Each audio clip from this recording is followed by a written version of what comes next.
मैं आपको सुनाऊंगी एक भोले इंसान और राम जी की कहानी, जिसकी सीख है कि भगवान उसी को प्राप्त होते हैं जिसका मन निर्मल होता है, उसको नहीं जिसके मन में छल और कपट भरा हुआ हो। तो सुनते हैं। एक भोला इंसान, वो बिल्कुल भी काम नहीं करता था, काम करना जानता ही नहीं था कि पैसे कैसे कमाए जाते थे। उसकी स्त्री उससे बहुत परेशान थी, कहती थी कि कुछ कमा कर लाओ। तो वह कहता था कि कमाना क्या होता है, तुम ही बताओ। तो वह कहती थी कि बिल्कुल मूर्ख है, लेकिन वह बहुत भोला था, बहुत सीधा था। वह सिर्फ खाता था और कुछ भी नहीं करता था। वह खाने का बहुत ही शौकीन था। उसकी पत्नी कहती थी कि काम का ना काज का, दुश्मन है अनाज का, सिर्फ खाने से मतलब रखता था। उसकी पत्नी ने उसे खाना देना बंद कर दिया कि ये पूरे दिन खाता ही रहता है, कमाता तो कुछ भी नहीं है। वह हट्टा कट्टा था और जब उसे भोजन नहीं मिला तो वह दुबला पतला हो गया। उसका पेट ही नहीं भरता था बेचारे का। उसकी पत्नी उसे कम भोजन देती थी। तो एक दिन गांव में संत जी आए थे और उसने देखा कि संत जियों के पेट जो है वह बड़े बड़े हैं। तो उसने सोचा कि इन्हें तो खूब मिलता होगा खाने के लिए। तो उनके पास गया और संत जी से कहा कि मुझे आप अपनी टीम में शामिल कर लीजिए। तो संत जी ने कहा कि आप हमारी टीम में शामिल होकर के क्या करोगे? तो उस भोले इंसान ने कहा कि मैं खाऊंगा। संत जी ने कहा खाना तो ठीक है, लेकिन भजन करना पड़ेगा। तो वह इतना भोला कि वह नहीं जानता था कि भजन क्या होता है। तो उसने कहा कि भजन क्या होता है गुरुजी? तो संत जी ने कहा बिल्कुल भोला, भजन सीताराम सीताराम बोल। उसने बोला सीताराम सीताराम। अब संतों के साथ चलता गया। जहाँ संत रुके वहाँ उनकी सेवा करे, उनके पैर दबाए, उनके सभी कामों को करे, उनके सामानों को लेता चले, क्योंकि वे संत जो है वह भ्रमण के लिए निकले हुए थे। अब जो संत जी है वह अयोध्या चले गए, क्योंकि वे अयोध्या से भ्रमण के लिए निकले हुए थे। अब अयोध्या गए तो वहाँ पर मालपुए और खीर बनी। तो उसने कहा वाह संत जी, कितने अच्छे मालपुए खीर है, हमारी पत्नी ने तो हमें कभी नहीं खिलाए इतने अच्छे मालपुए खीर। और वह सीताराम सीताराम जपे और भगवान की भक्ति करे। सीताराम सीताराम जपे, उसे किसी चीज से कोई मतलब नहीं है। उसके सामने लाख पैसा पड़े रहे पर उनसे उसे कोई मतलब नहीं है। वह जानता ही नहीं कि पैसे का उपयोग क्या होता है। तो सिर्फ सीताराम सीताराम जपे और जब खाना मिले बस कस के खाए। और वह रोज जब भी खाना बनता था तो रसोई के पास जाकर के बैठ जाता था, सीताराम सीताराम जपता रहता था। न पूजा जाने न पाठ जाने, बस सीताराम सीताराम जपे। गुरुजी ने कहा था कि सीताराम जपना है। सीताराम सीताराम जपता रहता था और खाने की खुशबू लेता रहता था। कटारी जी से कहता था कि आज क्या बन रहा है? संत जी कहते थे कि आज मालपुए बन रहे हैं और खुशबू लेता रहता था। सीताराम सीताराम जपे और जब भी खाना मिले कस के खाना खाए। एक दिन एकादशी आ गई, वह रोज रसोई के पास बैठ जाता था और आज उसने देखा कि रसोई में आग ही नहीं जल रही है, भोजन की कोई व्यवस्था ही नहीं है। वह कुठारी जी के पास गया और कुठारी जी से कहा कि आज भोजन नहीं बनेगा क्या? तो कुठारी जी ने कहा कि हे भोला, आज एकादशी है और आज संतजन भोजन नहीं करते हैं, सभी का व्रत है।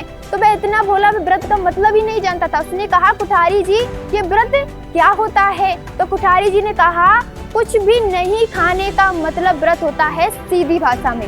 तो वह भागा भागा अपने गुरुजी के पास गया और गुरुजी से कहा कि आज तो मैं मर जाऊंगा, आज तो एकादशी नाम की बहन आई और वह कह रही है कि आज भोजन नहीं बनेगा। गुरुजी कहो ना ये एकादशी जल्दी चली जाए। अब इतना बोला, वह ये भी नहीं जानता था कि एकादशी कैसे जाएगी, एकादशी कोई जाती थोड़ी है। गुरुजी कहते हैं कि तुम कैसे मर जाओगे? तो कहता है कि अगर मैं खाना नहीं खाऊंगा तो मर नहीं जाऊंगा क्या? तो एक दिन तो रुक जा। नहीं गुरुजी, अगर इस दिन रुक गया तो अगली एकादशी देख ही नहीं पाऊंगा। तो गुरुजी मेरे लिए कुछ व्यवस्था करो। तो गुरुजी कहते हैं कुठारी जी के पास जाओ और कुछ आटा और गुड़ और सब्जी बनाने के सामान ले लो, लेकिन यहाँ भोजन नहीं बनाना है। भोजन तुम्हें सरयू नदी के किनारे बनाना है और भोजन बनाने के बाद भगवान को जिमाना है। बिना भगवान को भोजन करे खाना नहीं खाना है। तो वह कुठारी जी के पास गया, कुठारी जी से 4 किलो आटा लिया और कुछ आलू वगैरह लिए। सब्जी बनाने के लिए गुड़ लेकर गया, घी लेकर गया और सरयू किनारे जाकर के पहली बार आज भोजन बना रहा था। लकड़ियाँ जलाई, चूल्हे का श्रृंगार किया और आटा गूथा और मोटी मोटी 5-6 रोटी बना ली और भरता बना लिया आलू का। अब उसे याद आया, जब भी वह खाने लगा था तो उसे याद आया कि गुरुजी ने कहा था कि भगवान को भोग लगाना है। अब वह भगवान का सिर्फ एक ही नाम जानता था, वो राम, क्योंकि गुरुजी ने उसे कह रखा था कि सीताराम सीताराम जपो। तो उसने कहा कि राजा राम आइए और मेरी रोटी का भोग लगा जाइए। उसके मुंह में पानी आ रहा है, उसके मुंह में पानी आ रहा है, रोटी ठंडी हो रही है, रोने लग जाता है कि भगवान जल्दी आओ, मेरी रोटी ठंडी हो रही है, आप जल्दी से भोग लगा कर जाओ।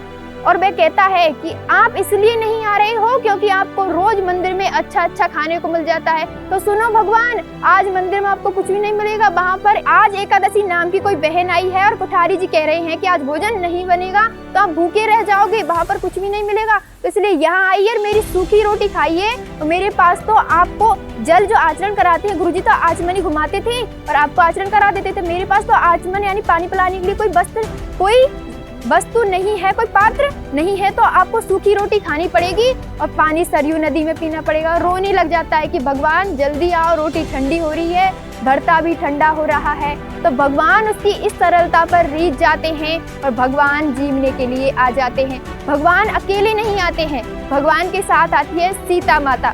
तो जैसे ही वह देखता है कि उसने एक को बुलाया था राम भगवान को, तो दो को जैसे ही उसने देखा तो अपनी रोटियों को देखा। राम भगवान के पास गया कि आपका नाम राम है? तो भगवान ने कहा हाँ। तो ये कौन है? मैंने तो सिर्फ आपको ही बुलाया था। तो राम भगवान ने कहा ये मेरी पत्नी है सीता, तो मैंने सिर्फ आपको बुलाया था। तो चलो चलो ठीक है, आप बैठ जाओ। तो उसने 6 रोटी बनाई थी। अगर राम भगवान एक आते तो वह उन्हें 2 रोटी रखता, लेकिन उसका ना बिगड़े इसलिए वह सीता को और राम जी भगवान को दोनों को एक एक रोटी रख देता है और भरता रख देता है, गुड़ रख देता है। भगवान जीवने लग जाते हैं। अब सीता माता ने कहा कि भैया इतनी अच्छी रोटी है कि अयोध्या में ऐसा भोजन कभी बनता ही नहीं है, एक रोटी और दो। राम भगवान ने भी कहा कि इतना अच्छा भोजन है, एक रोटी और दो। फिर सीता माता ने कहा कि आधी रोटी और दे दो। फिर राम भगवान ने कहा कि आधी रोटी और दे दो। तो उसको सिर्फ एक ही रोटी बची। उसने 6 रोटी बनाई थी, उसे सिर्फ एक ही रोटी बची और उसने रोते रोते एक रोटी खाई और भगवान को विदा किया पहले तो, और रोते रोते एक रोटी खाई और संत जी के पास चला गया। कहा कि मेरी तो आज एकादशी हो ही गई। फिर दूसरी बार 15 दिन बाद एकादशी आई तो फिर उसने कोठारी जी से आटा लिया और गुरु जी से कहा कि अब की बार आटा ज्यादा देना, क्योंकि जब मैं एक भगवान को बुलाता हूँ तो 2 आते हैं, भगवान बहुत खाते हैं, मुझे ज्यादा आटा चाहिए। तो गुरुजी सोचते हैं कि ये पागल है, ये ज्यादा खाता है इसलिए भगवान का नाम लगा रहा है। भगवान कब आते हैं खाना खाने के लिए? भगवान तो आते ही नहीं है। चलो ठीक है, इसे दे देता हूँ। और गुरुजी इसको आटा बढ़ा कर देते हैं, आलू भी बढ़ा कर देते हैं। अब की बार 6 किलो आटा देते हैं और आलू भी बढ़ा कर देते हैं, घी भी बढ़ा कर देते हैं। और उसे सब सामान लेकर के वह चला जाता है सरयू किनारे। वह फिर से श्रृंगार करता है चूल्हे का और लकड़ी जलाता है और अब की बार 8 रोटी बनाता है मोटी मोटी और भगवान को फिर से बुलाता है। कहता है कि भगवान आओ, अब की बार मैंने दोनों की व्यवस्था की है, पहले की बार गड़बड़ा गया था, अब की बार मैंने दोनों की व्यवस्था की है, आप दोनों आइए। कहता है कि राजा राम आइए और सीता को भी साथ लाइए भोजन करने के लिए। लेकिन अब की बार राम भगवान और सीता ही नहीं आते, बल्कि उनके साथ 2 और आते हैं, वो है हनुमान जी महाराज और लक्ष्मण। अब चारों को जैसा ही देखता है तो अपनी रोटियों को देखता है और राम भगवान के पास जाकर कहता है कि ये तो आपकी पत्नी है सीता, ये तो ठीक है, मैंने आप दोनों को बुलाया, लेकिन ये बंदर क्यों ले आए? तो भगवान कहते हैं कि मेरा बंदर नहीं, ये मेरा सेवक हनुमान है और ये मेरे साथ ही रहता है।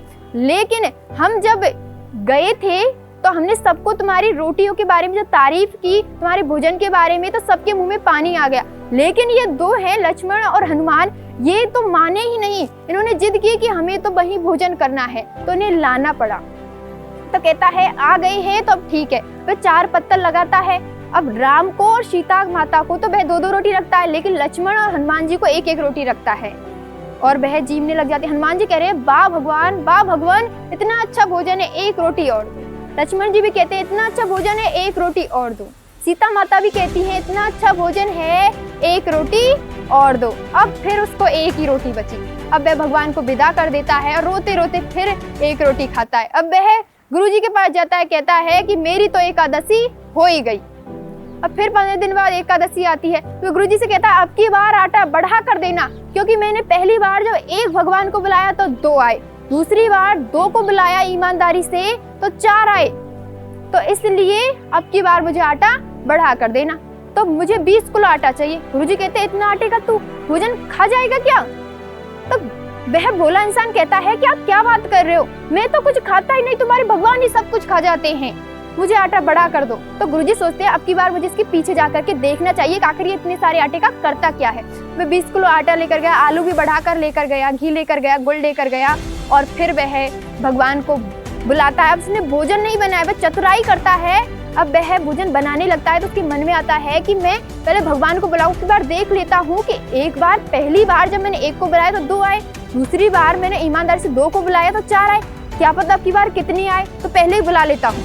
तब वह पहले कह देता है कि राजा राम आइए, सीता को भी साथ लाइए, लक्ष्मण भी आइए और हनुमान जी भी आइए। अब जैसे ही कहता है तो भगवान अब की बार 4 नहीं बल्कि 9 आते हैं। राम, सीता, लक्ष्मण, शत्रुघ्न, भरत, सुतकीर्ति, मांडवी और हनुमान जी महाराज सभी आ जाते हैं। 9 आते हैं, चारों भाई और उनकी चारों की पत्नियां और हनुमान जी महाराज। 9 को देख करके भोला इंसान कहता है कि अच्छा हुआ मैंने नहीं बनाया, इतना भोजन मैं बनाता तो मेरे लिए अब की बार तो एक रोटी भी नहीं बस। और भगवान कहते हैं, राम भगवान कहते हैं कि चलो भोजन पत्तल लगाओ, भोजन परोसो। तो वह कहता है मैंने नहीं बनाई, इतने सारे भगवानों का भोजन मेरे से नहीं बनता, मैंने नहीं बनाई। भगवान उसकी सरलता पर रीझ जाते हैं। वह तो एक पेड़ के नीचे जाकर के बैठ जाता है और भगवान उसे कहता है कि तुम ही भोजन बनाओ, मुझे भी बनाकर खिला दो, मुझे पे इतने सारे देवताओं का भोजन नहीं बनता। तो भगवान उसकी सरलता पर रीझ जाते हैं और सीता माता आटा गूंदने लगती है और भरत जी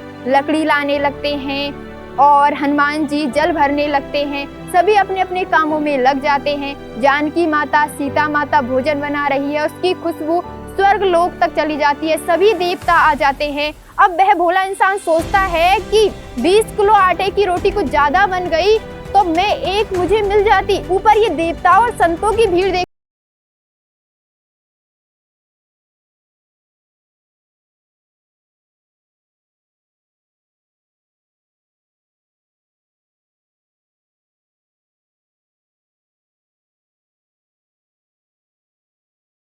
रहे हैं। अब गुरुजी कहते हैं, हे भोला भोजन क्यों नहीं बनाता है, यहाँ क्यों बैठा है? तो भोला कहता है कि भोजन कैसे बनाऊं, पहली बार एक को बुलाया तो 2 भगवान आए, दूसरी बार ईमानदारी से 2 को बुलाया तो 4 आए और 4 को बुलाया तब देखो 9 आए हैं। तो कहाँ है तुम्हारे भगवान, तुम्हारा क्या प्लान है? तब वह भोला इंसान कहता है कि ये रहे तुम्हारे भगवान, या भरता रोटी खा रहे हैं, मुझे तो इस बार एक भी नहीं मिलेगी। तो गुरुजी कहते हैं कहाँ है तुम्हारे भगवान, मुझे तो कुछ नहीं दिख रहा। तब वह भोला इंसान राम भगवान के पास जाकर प्रेम से कहता है कि हे प्रभु, आप मेरे गुरुजी को क्यों नहीं दिख रहे, आप तो सामने ही बैठे हैं। तो राम भगवान मुस्कुराते हुए कहते हैं कि जितनी सरलता तुम्हारे अंदर है उतनी सरलता तुम्हारे गुरुजी के अंदर कहाँ है, उनके अंदर तो छल और कपट भरा हुआ है।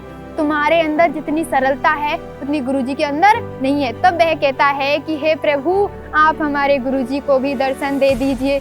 तब राम भगवान कहते हैं कि हर बार हर एक गुरु ही अपने शिष्य को भगवान तक पहुंचाता है, लेकिन तुम पहले शिष्य हो जो एक भगवान को गुरु तक पहुंचा रहे हो। और भगवान सभी को दर्शन देते हैं और सभी को मोक्ष की प्राप्ति होती है। इस कहानी की सीख ये है कि भगवान उनको प्राप्त होते हैं जिनका मन निर्मल हो, उनको नहीं जिनके मन में छल और कपट भरा हुआ हो, अहंकार भरा हुआ हो। भगवान को प्राप्त करना है तो मन को निर्मल और स्वच्छ रखना होगा।